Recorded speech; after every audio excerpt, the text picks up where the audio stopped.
my buddy's Ryan Goodyear. This is his little studio. Hey Ryan, what's up? Hey, what's going on, Bob? How you doing? Hey, good to see you again, buddy. How are you? Pretty well, pretty well. Hey, so this is your studio. We're over in Hopatcon, Yep, New Jersey, Yep. and this is Ryan's studio, and he's going to show us how to make some projects today. So this is his studio. He's got some oxygen over here. He's got his, this is a oven. Yep. Right. Got the annealing kiln right here, the glass kiln right here. Right. It's up to about 1,000 degrees right now. Okay. And then on over here, I have my bench torch. Another bench torch as well. So this is where all the magic happens. Oh yeah. All right, got all kind of interesting projects here. So Ryan, you're going to build us a couple projects today. Well, why don't you explain it to us? Yeah, I was thinking today we're going to do a hollow bale pendant with a eye attached to it. All right. Okay, is there any significance to that? Does that represent anything in particular, or? Yeah, no, these were like the first two big things I learned to make that got me real interested in glass. So it'd be pretty cool to show you guys what's going on with these. All right. So let's talk about the equipment first. What's with these torches? Yeah. So I have a couple GTT torches here today. Got the GTT Phantom 4 stud. Is that the manufacturer's name or the type of torch it is? Yeah. So GTT is Glass Torch Technologies, and yeah, it's called a bench torch, I believe, for lamp working. Yep, Phantom 4 studs. What I'm using there. Okay. We also have a Mirage over here, a little bit bigger of a torch. Right. But yeah, this one puts out plenty of firepower for today. I think I'll be able to get everything done and then some. All right. Well, hey, tell me a little bit about your business. Yeah. So mainly I do a lot of like online sales. I have my Instagram is Goodyear Glass, and my website's GoodyearGlassCo.com.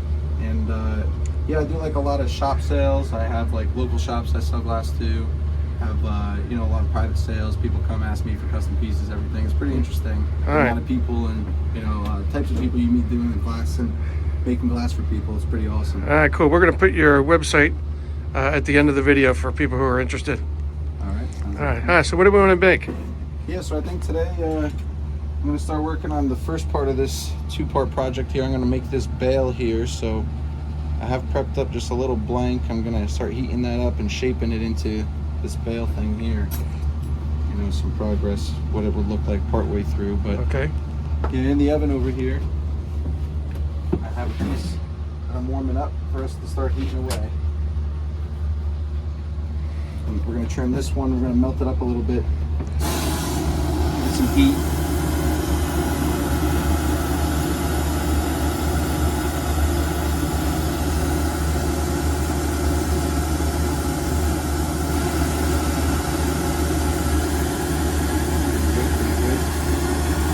Yeah, this is the annealing flame. This is just the introductory flame for the glass to help it get up to that nice 1,000+ temperature that we want it to be.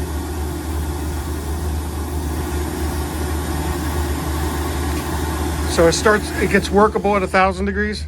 Yeah, I'm not very specific on the temperatures, but I know the oven anneals the glass at 1,050, and Right. that's like the temperature at which it can structurally sit. So everything above there is where it's going to start melting. Okay. So you're looking for a color, or you're looking for it to so get pliable? That's how I do it. Yep. I was taught to look for a color. If it's glowing, it's moving, is what I was taught. So if the glass starts glowing, like we'll see here in a moment, like there, got some light glow going on. Oh, yeah. Okay. This is so cool.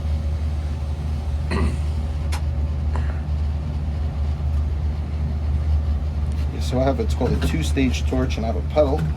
Boop. I can move my pedal out. There it is. There we go.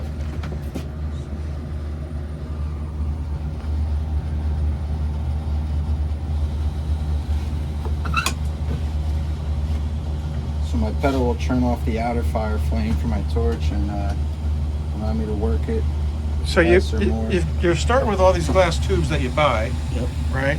And then how did you attach the piece of glass on it? Yeah, so it's a lot of heating, puffing, and then you got to pop holes and stuff as well. Is it part of the original tube? Yeah, so or you're attaching the tube to a piece of molten glass? yeah, no, so you always work it hot, but you cut down sections cold. So like I'll stick and snap, it's called, or I'll like score and snap a piece of glass, and then attach the smaller section onto the larger section with the heat and the flame by like flaring open the tube, and so like for instance on this piece here, I had a smaller piece of glass, like a tube, that I flared open and attached to a larger section here. Once I get some heat in this, I could actually show you how that process goes too if you want.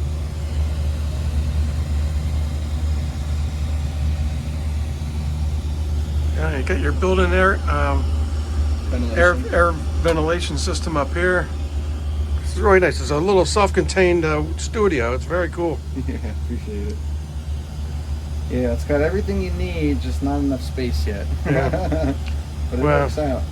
Even guys with 4,000 square foot shops are saying they need more space. Yeah, I agree with you on that. There's always a need for more, right? Yeah.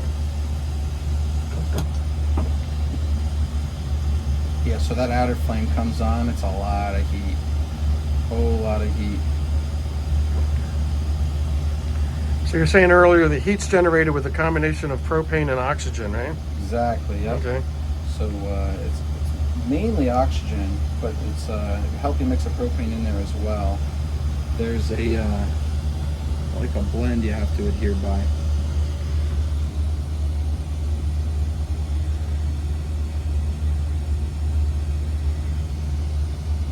Start shaping this out. Okay.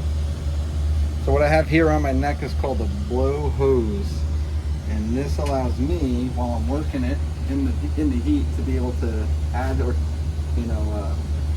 give it some shape with some pressure. So right now I'm just going to spin up this piece of glass. I'm going to soak it with lots and lots of heat. Give it some rage in this flame.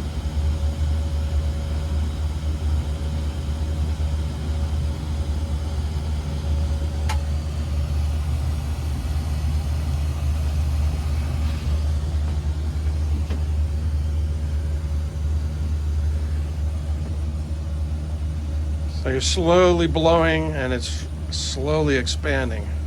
Yeah, so Okay. the heat is, and gravity is pulling it this way as I'm simultaneously stretching it out. So I'm trying to condense it down into like more of a balloon shape.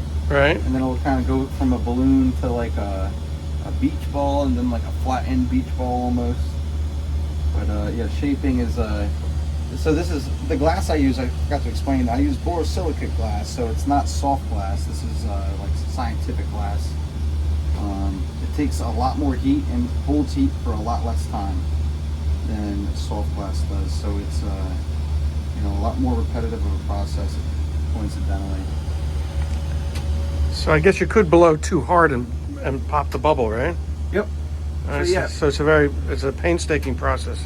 Yeah, so like here for instance, you can feel it. Like when you're puffing, you can almost feel the pressure. Right. But because I'm keeping it pretty thick, it's not gonna pop necessarily. But yeah, you could always overexert and do it. And I actually do that for a step of the section here. Fix this flame up some.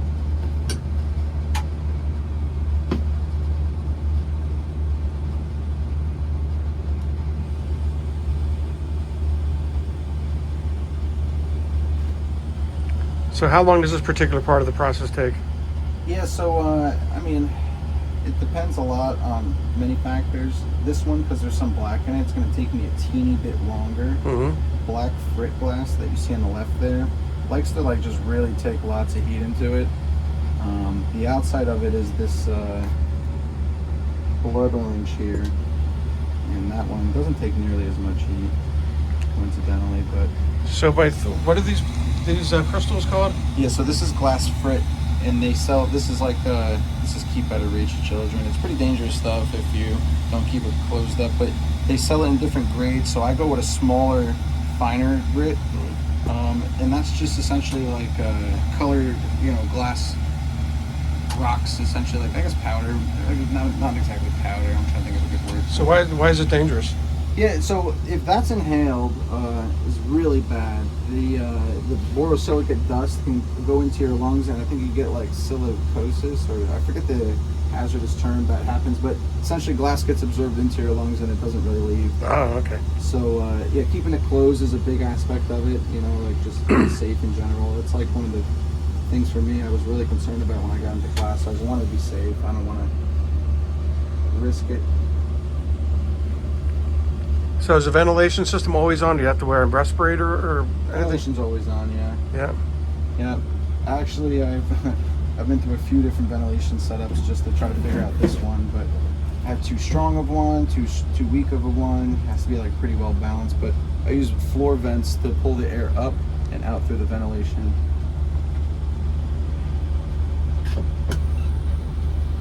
So yeah, this one's almost done getting shaped. I'm just gonna give it a few more heat cycles. Just like trying to apply an even heat base to the glass and allow it to get nice and evenly heated.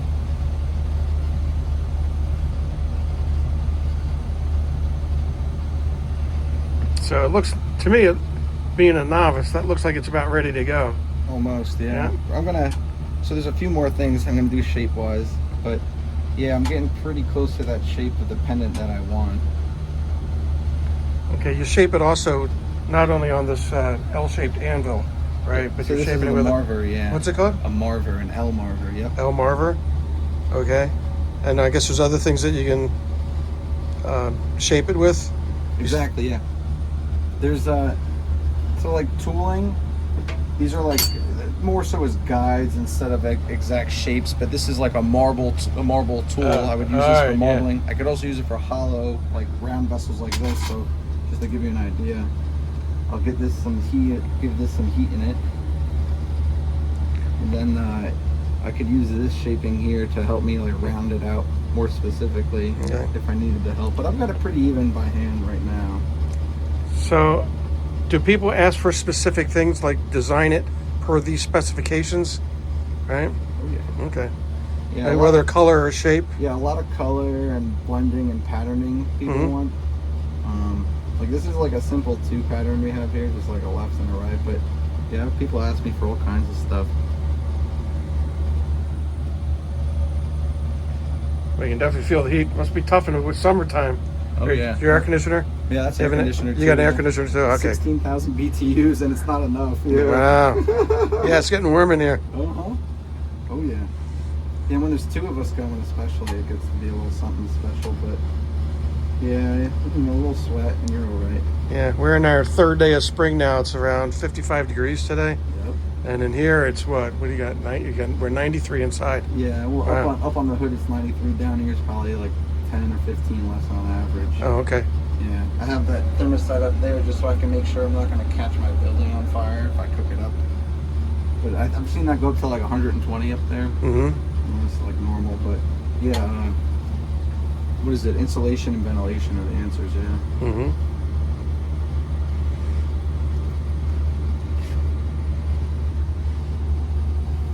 So I've got a little bit of thinness on the face and some thickness on the rear, so I'm just going to recondense it down.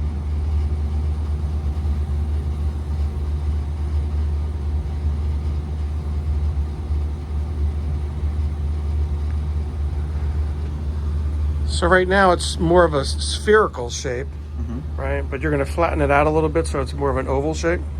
Yep, with gravity. Okay. And pressure.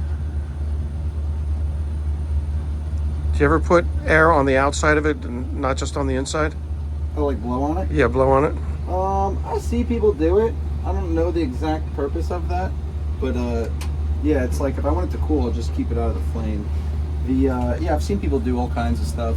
You know, like blow on it, puff on it to cool it off or whatever. But when I pull it out of the flame there and it's glowing like that, it's like there's like a flashpoint almost, where like you have to kind of work it and abide by it in there. So you know, the gradual shaping is what creates a solid structure.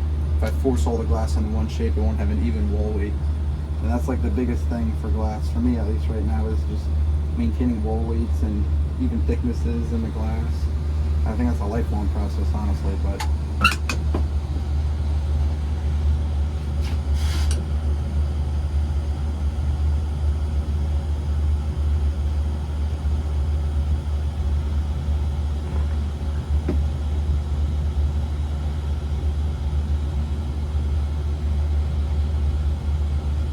it's all about those angles. So right now I'm just trying to heat the sides and keep the face pretty happy too.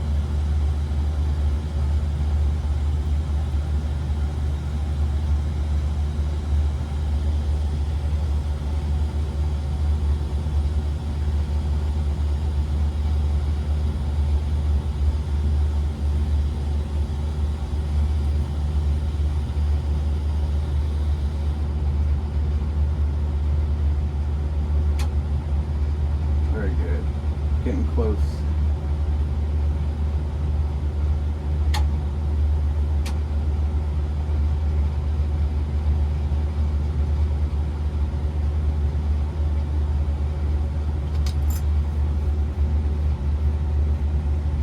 I just heat up the tool in my right hand a little bit before I use it so it doesn't rob all the heat out of the glass from me.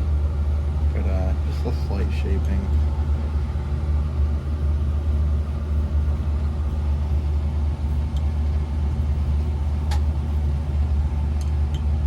Straighten her up a little bit.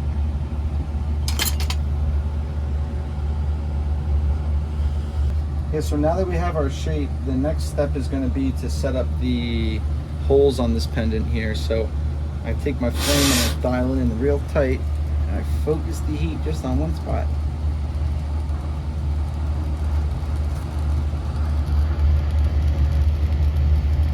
Okay, so this is for the necklace to go through. Yep, exactly. I'm going to pop a hole, it's called. So you're just going to blow right through it. You're not going to pierce it with anything? Pressure and heat. Yes, sir, I'm blowing. Yeah, you have to do it like calculated though, so you'll see.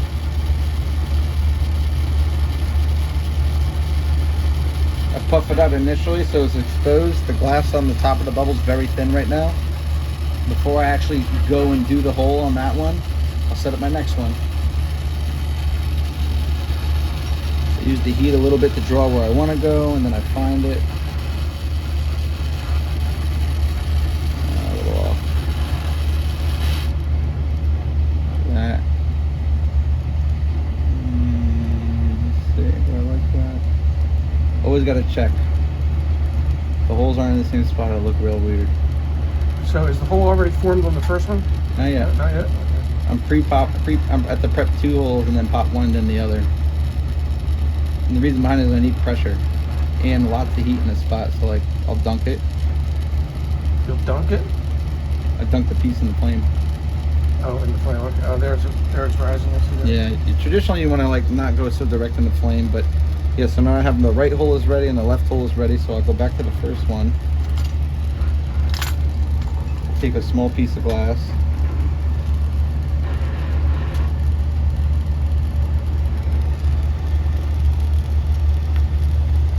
Try to catch and peel.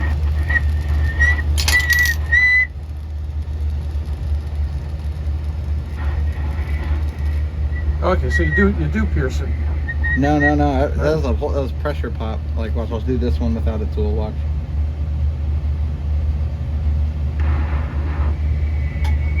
Oh, there it is. Oh, I see. Okay. I'm blowing, and that's how that's doing that. Okay, so you're just slightly reaming it a little bit.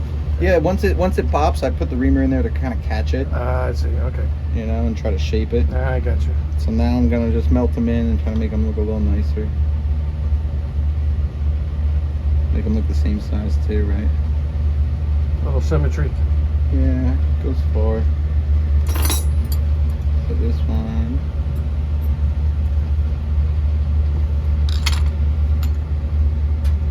I'm just gonna grab a piece of glass. I'm gonna peel some of this off. In order for this glass to be able to pull off of that glass, I have to heat this up considerably. Put some soak in it.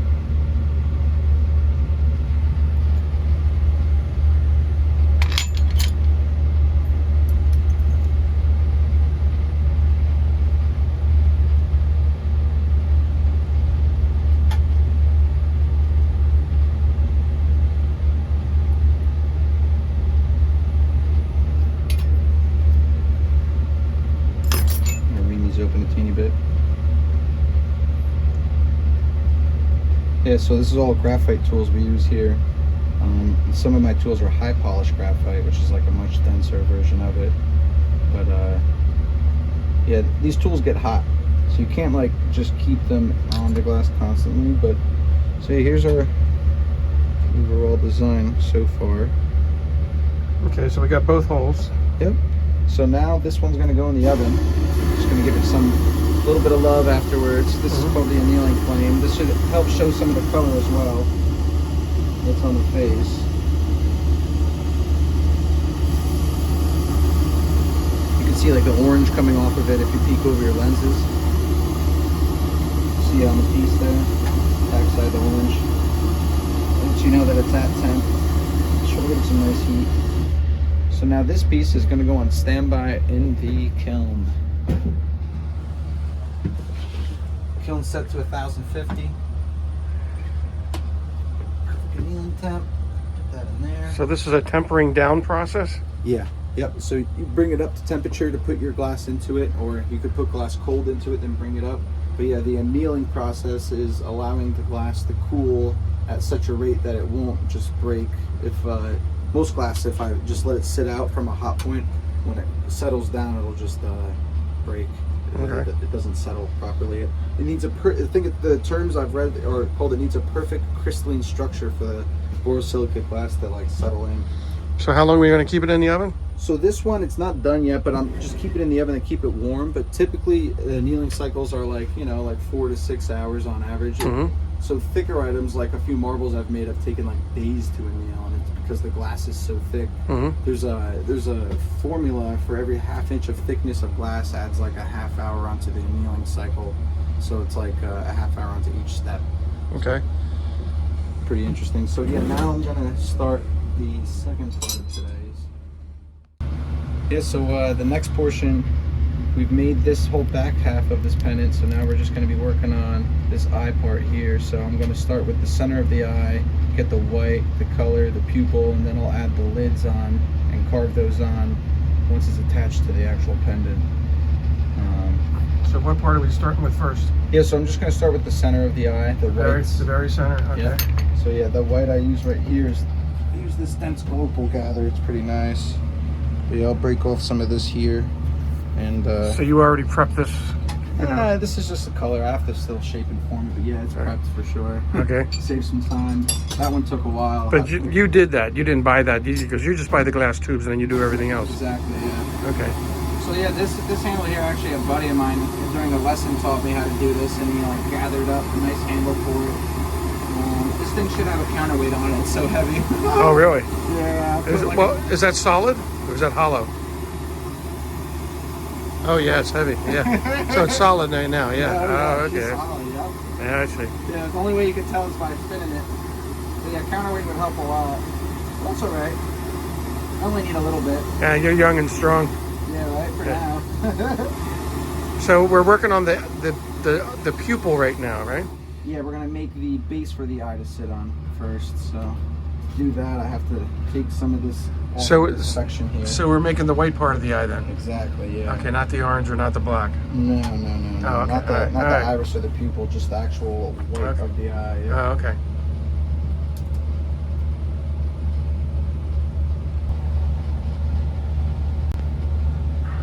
So this is a little bit longer of a process, but it's a nice way to gather up stuff onto a color. I'm just going to sit here like this and let the heat work its way with gravity onto the other rod. So if this was metal, this would be called welding. What do you call it in glass making? I guess I'm just like gathering right now.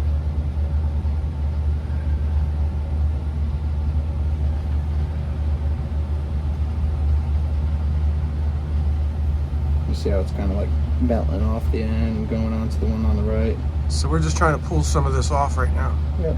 Okay. Pulling some color down. You're just doing that based on experience to the size of the white part of the eye. Exactly, yeah. Okay. It's like a ratio control that goes with eyes.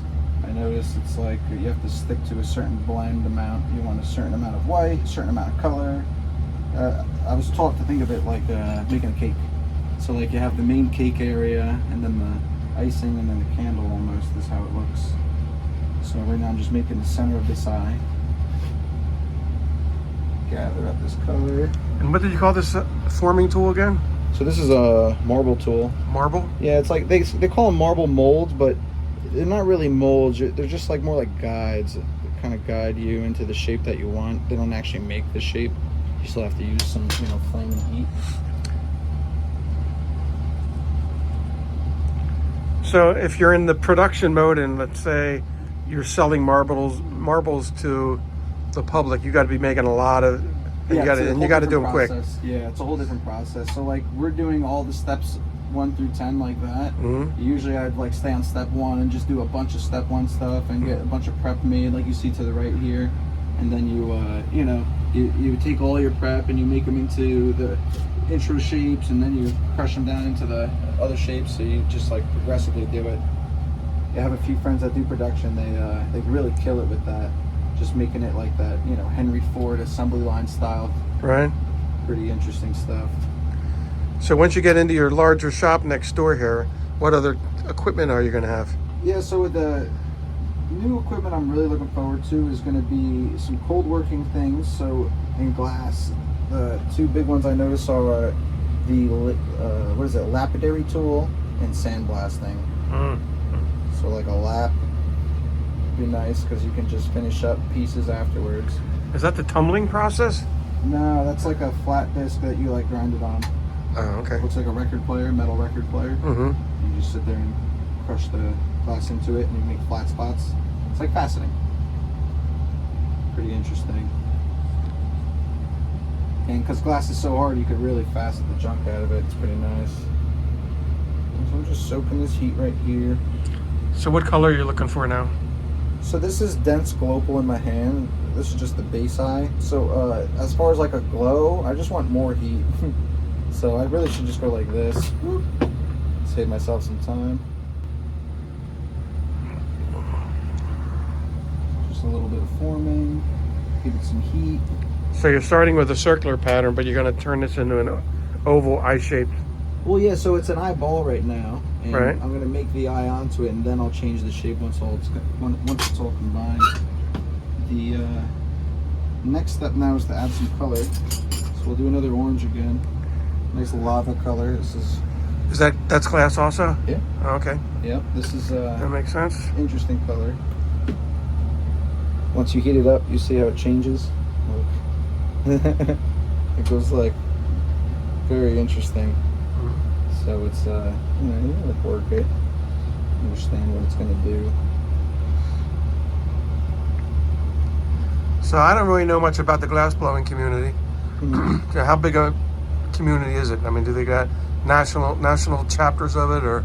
No, so it's not like a chapter or anything. It's a lot of like, it's almost like a nomad society where everyone just does their own thing and they make like small groups. Mm-hmm. It's a counterculture type of art form, so it's not so mainstream.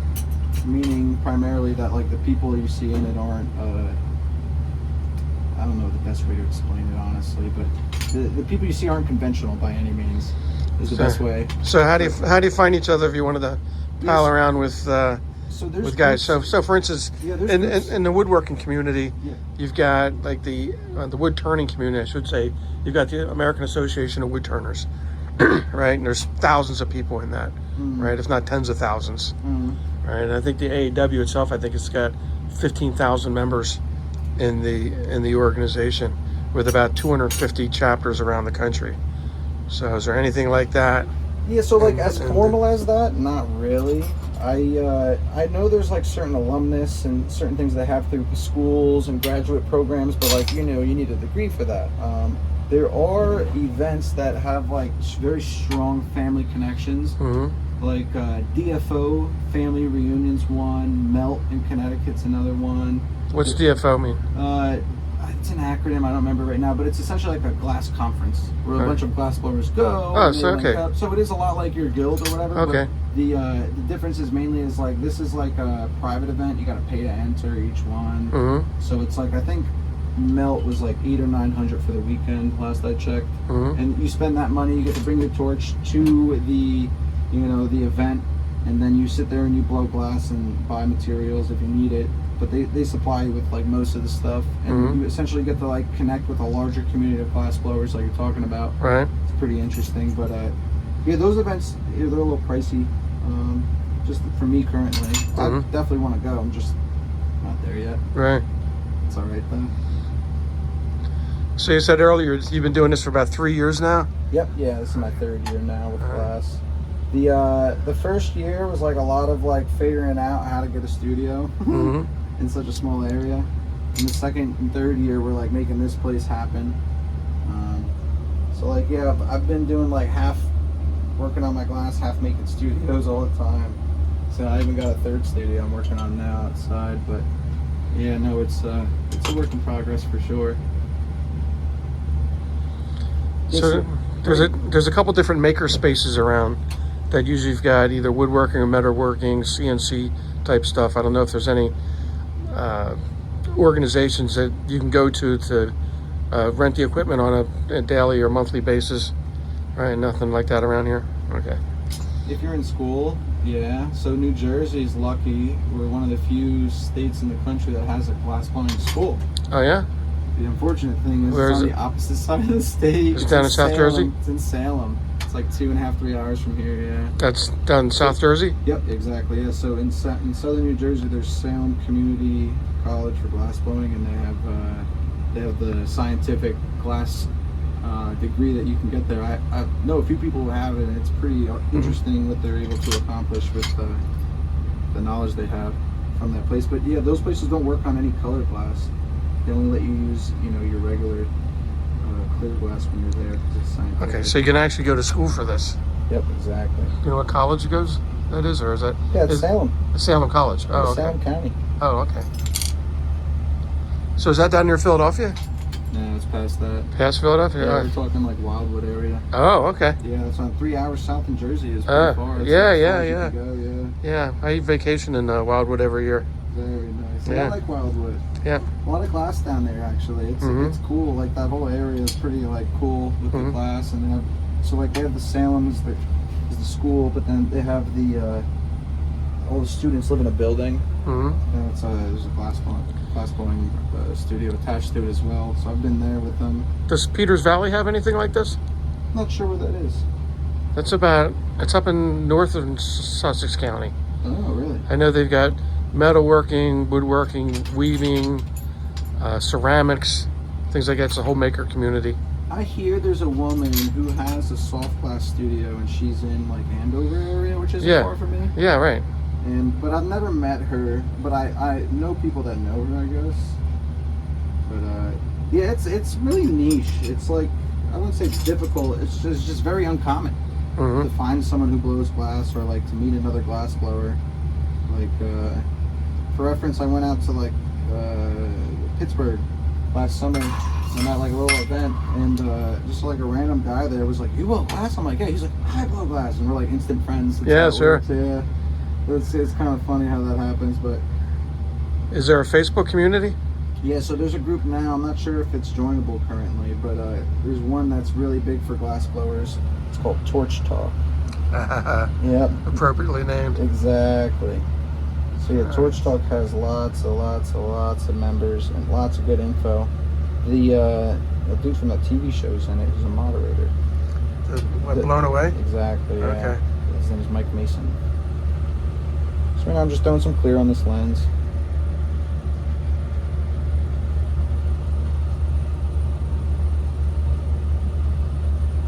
Okay, so there are resources available to you. Oh yeah. Right. So yeah, like I've done lots of due diligence and trying to study and learn. There's beyond schools, there's like people that have their own like learning curriculums you could check out and get interested in. I haven't particularly yet. Do you give lessons? Yep. I'll do like intro to glass lessons. That's what the new studio, I really want to entertain people with the glass and just like, give them like a shot to try it out and be a glass blower for a day if they wanted. Okay. Have you ever tried the craft show circuit? No. So in town here in Hapatcong, they have like a local market, and I see like lots of really cool craft stuff there, and I think my glass would fit in well with the community. Just haven't tried it yet.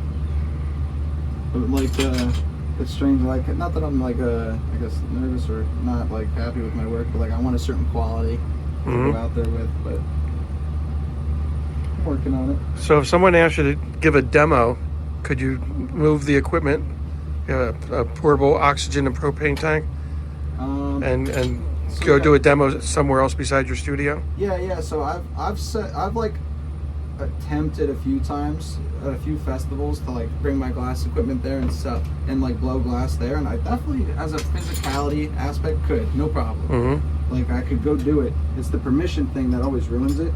So like you need like a burn permit and some other things at most festivals in order to get the ability to blow glass there. Mm-hmm. So I haven't like I guess ventured into that entirely too much, but as far as like vending sales go, it's pretty easy. So do you ever combine the glass with another medium, whether it be wood or metal? So coefficients are a big aspect when it comes to heating glass up. So like the coefficient explains how quickly something expands or doesn't in a heat cycle. So if the element or material, I should say, matches the coefficient of glass, it could be used with it. So I have here, out to my left on the wall, I have some like, it's called blue kyanite. It's like a naturally occurring stone. I don't know if you see in that little bag there. Right. But so that has like a very similar coefficient to borosilicate glass, and it's able to be encased. I have opals I also use. I'll encase an opal and put it on something. Well, I'm talking about, say, if there was a wooden handle that gets attached to the glass after the fact. Oh, I haven't done that. That would be really nice, though. I can make a glass knife. Huh? Yeah, well, you definitely wouldn't want to use it. No. It'd be like a display It'd be knife. for decorative Yeah, exactly. purpose only. It would be razor sharp, but you wouldn't want to use it.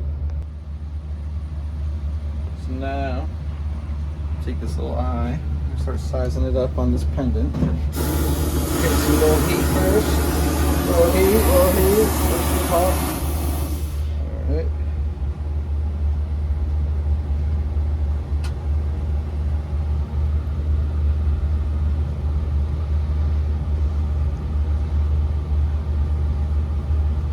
So we're getting them both at the same temperature so they meld together better? Yeah, exactly. Yeah. So right now I want to heat up both of them as close to a temp as I can before I touch them, so that when they join, they're both hot and I want to melt together well.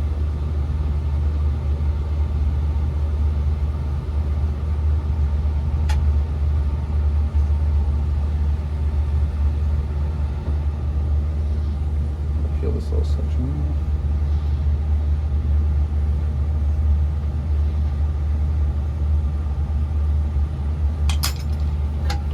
So now I like to take my hand torch.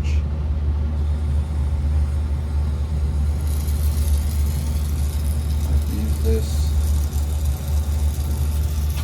Really blast in here. Try not to burn anything because it's going to be a long road. Just got to heat it down into it a bunch. The white section is going to stretch out some too and get bigger than the pupil, I'm hoping, as well. But yeah, you can actually burn glass, which is pretty interesting. I would burn a lot of glass on this step in my career here. What do you mean burn it? Yeah, so too much heat, literally, just will cause it. And it'll just melt? Yeah, it'll start to boil up on the surface, and the color is actually usually what burns out of it first on colored glass, because it's technically an impurity inside of a glass. Got a nice heat soak there. So with other types of trades, what's the progression that you go through from like beginner to journeyman to master glass blower? How's that work? Yeah, I don't know like what the exact titles would be in the glass world, but I think like a big staple of knowing you made it is when China's knocked off your glass. Pretty interesting. Like that's why I hear a lot of people say like, you know, you made it when you're getting knocked off by people. But no, yeah, I think like personal success is just defined by who you are as a person. Like I feel pretty accomplished with what I have already, but I still want more. And I'm not doing it for, you know, public interest, more so for my own interest. So I think I'm winning already because I'm just doing it for me. But yeah, it really just depends. I think there's no like no title, no accolade, no trophy, no medal. You know, they do have I should say this, they do have competitions in glass, which is pretty interesting, more than what you see on TV. They have Champs Glass Games. I've gone to Champs a few times. It's a trade show. Champs? Champs. Okay. And so Champs Trade Show, they have one coming up in May, and that one is going to be pretty interesting. I have a few friends competing there. And where's that? That's in Atlantic City. Oh, nice, close. Okay. Yeah, exactly. They have one in Vegas I've yet to go to. It's a pretty interesting one, I'm told, as well. You've been to the one in Atlantic City? Yep, several times. Is that an annual event? Yeah, basically. Yep. I'm pretty sure it's annual. Yeah, that one's cool. That's a business to business event, so you have to kind of like register and set up before you go. You can't just like publicly walk in. But when you go to Champs, it's like lots of glassblowers selling their things to lots of shop owners. So it's like a great way to market and get yourself, you know. But there's demonstrations also. Oh yeah, there's competitions. Yeah. What I was saying, yeah. So there's people just live competing there, which is pretty awesome. Okay, so they are moving their equipment around. Yeah. So yeah, Champs is like really awesome at the setup. They do like most of the grunt work for you to get your stuff set up. There, you just gotta bring your torch, and then you could just hook in there. Usually, you're good to go. Oh, you don't have to bring your cylinders. No. Oh, nice. Yeah, so they hold it inside. In the where is it? I want to say the AC Convention Center. I forget the name of it. I think it's like the Trump or the Bally's or something. But yeah, they hold it inside there, and they will like rope off an inner area for all these glass blowers to go while the whole trade show's happening. They'll have competitions, and then the competition pieces also go up for sale afterwards, so people can buy a piece that was just made right there if they wanted. But yeah, I've had a few friends go. The way that they do it is pretty interesting. At the competitions, they'll do like categories. So like the category will be like all clear or like no tooling. Like so, like people have to make their things without the tools, or like in clear, or it's very cool how they do it. So there's a big instant gallery, people bringing in their work, and then they get judged. Yep. All right. So this is the lovely part of glass. You make a mistake, you have to just go with it, right? So here, I think I just have too much glass in the face. I'm gonna just find a rod to peel it off with. I'd like a clear rod.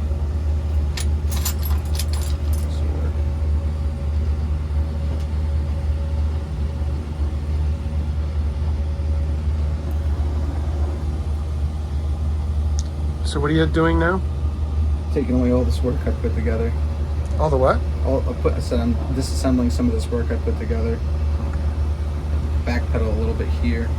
I have way too much on the face of this, so I'm just going to pull some down. I want it to look good. So I just laid my iris color on there. I got to go back a little bit. Oops. It's alright.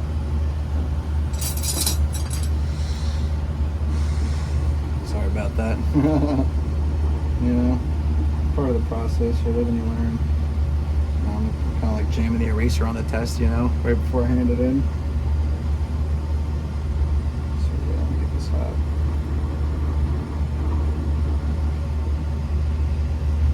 I'm gonna say, do you want to cut it for a little bit until I get this redone up, maybe? Up to you.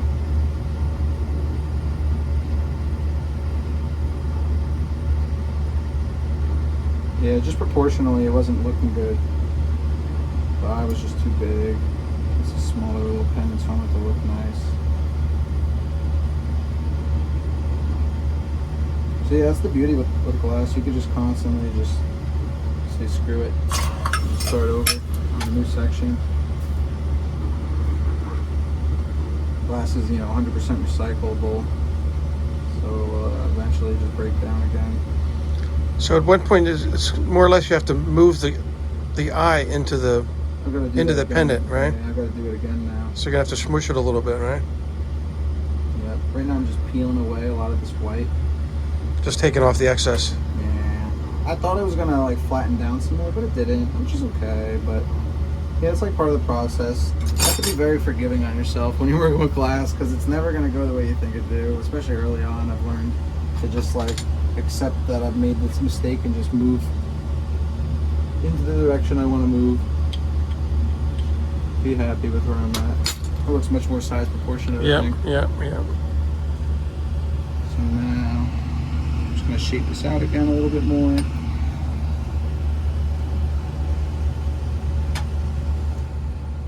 Alright, now we're taking this out of the oven. It's got nice heat from the oven, so now I can come over here, warm it up a teeny bit.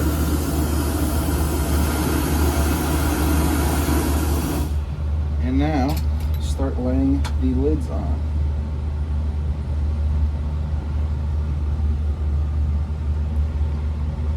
So I do 3 lids up top and 2 down low.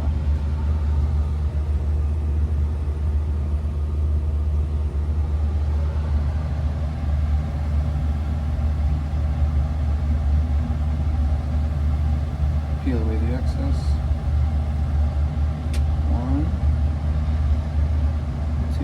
bigger.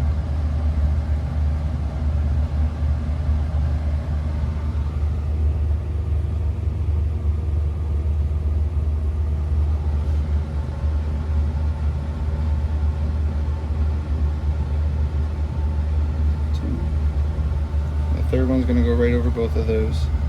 Try to start nice and far. Nice thick one. So all we're really doing is layering it on there, melting it and layering it in. Yep. These are the top of the eye, and I'm going to have to carve them next to shape them. But yeah, we lay the lines real slow to get them nice and thick. Let's take a look. Yeah. Okay. I'm going to start working on the bottom.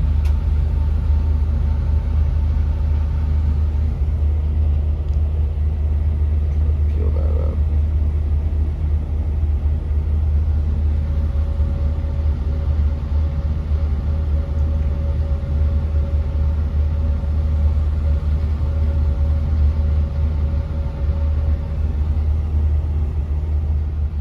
So normally that little bead there would be like, oh no, but actually those little beads there look really nice sometimes. Two. Get this last line on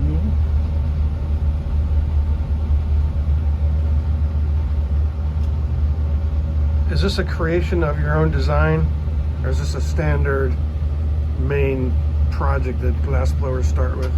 Yeah, no, so this is definitely like a niche item here. I was taught this from someone who had like practiced this for probably 5 or 7 years before they even showed someone. But yeah, no, this is like a definitely more of a niche thing to make. It has some core concepts, like the eye, for instance, is just a marble. But yeah, like what we're doing here, laying the lid and carving the eye itself, is definitely more of an artistic approach. I mean, just using a little fancy butter knife, so it's definitely more niche, I would say. But yeah, I mean, there's plenty of artists that make eyes. Very popular artist that makes really nice eyes is Salt Glass. Makes some beautiful, beautiful lifelike eyes. But yeah, there's many different techniques to do it. Everyone has their own personal preference. Yeah, so me personally, I like to carve like once one way, once the other way, and kind of see how it's looking and dictate from there. But pushing down on the glass like that kind of separates and tubes it over, giving that kind of eyelid effect. Be very careful not to spray the actual eyeball, because then it'll lose the shape of the eye itself. Yeah. So it's like so it's very delicate balance. Yeah, you're dancing on the edge here for sure. A lot of flame control. That's what's nice with this torch that I have. It can get really, really defined on a flame with lots of heat.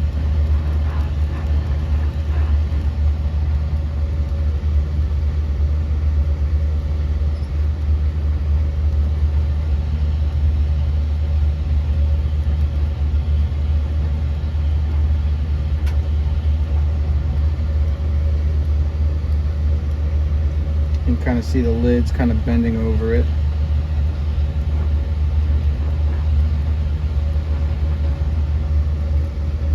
Try to shape and accentuate. Try to push more here and lighter as you go. It's a really intuitive process, actually. Kind of feel it out as you're working. So now I'm going to throw one more line.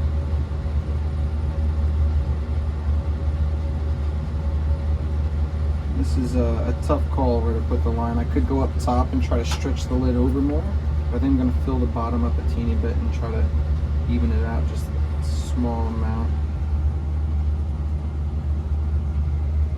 Lay a thin line there.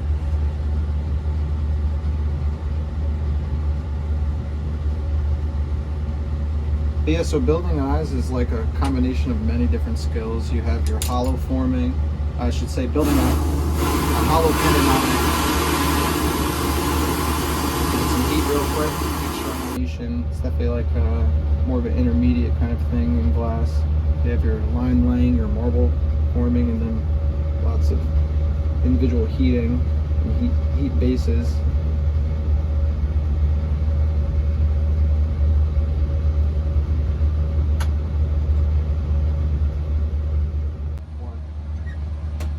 Alright, so the last step of the process now is going to be taking our art off of our putty.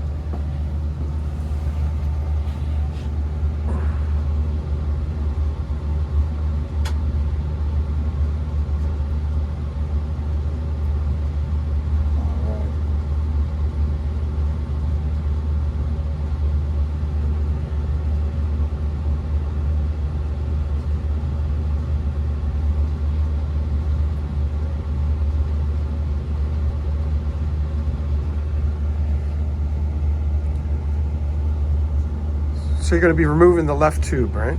Yep, so now the right handle's hooked up to the eye, and it's going to allow me to heat up the left hand and start pulling away this glass. Oh, I see. Okay, yeah. All right, simple. Right. Easy does it. And I'm just going to add And some just heat. smooth that down a little bit. Yeah, so I actually peel it away, and that's what's the beautiful thing with glass is like I can heat up the whole back of it and pull it up nicely and peel it away and make it like a whole surface, a whole, finished surface. See the little scrap in there too. Remember I was telling you to burn the glass. See the white?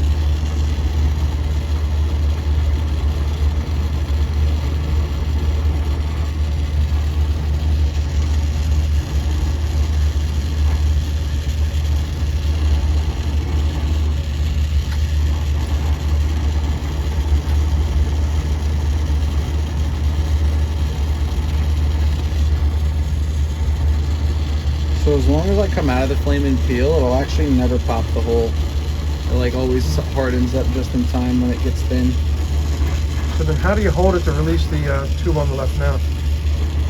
So that's a good question, and it's pretty easy. Since I have holes on the top for a pendant, I'm gonna take my tweezers and thread them through it and just hold it like that. Oh, okay. Yeah, so do this last peel. Now it's all color on there, you can see. Relieve this flame some. Bigger tweezers. Whoop. Get some bigger tweezers. And like you guessed before, I'm going to do a small amount of flattening.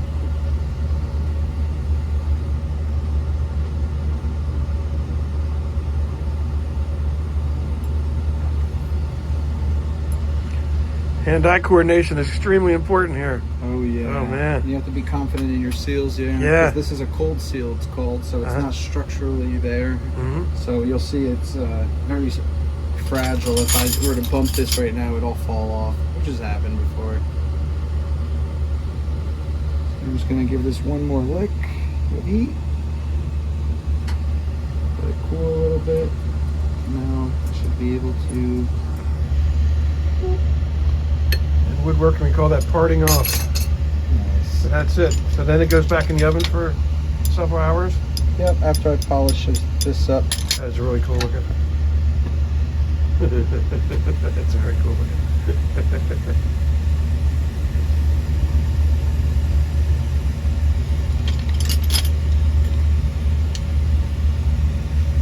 Where the hand-eye coordination comes in too. Yeah, number one rule, don't burn yourself. No, do not burn yourself. Won't be very forgiving. No. The cuts are worse than the burns.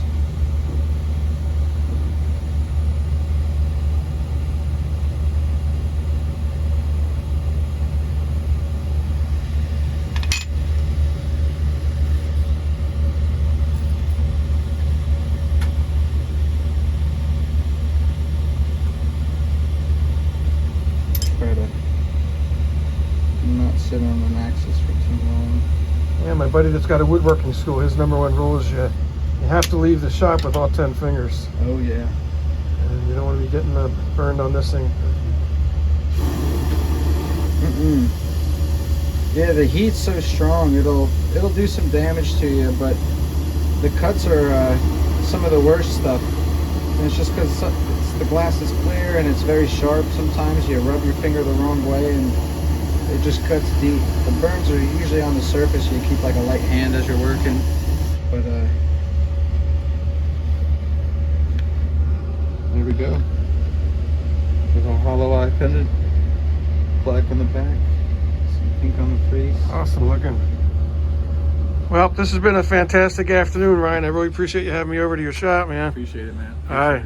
Hey, if you want to get hold of Ryan, I'm going to leave his information next. He makes all types of different products, and I'm going to leave you his website at the end.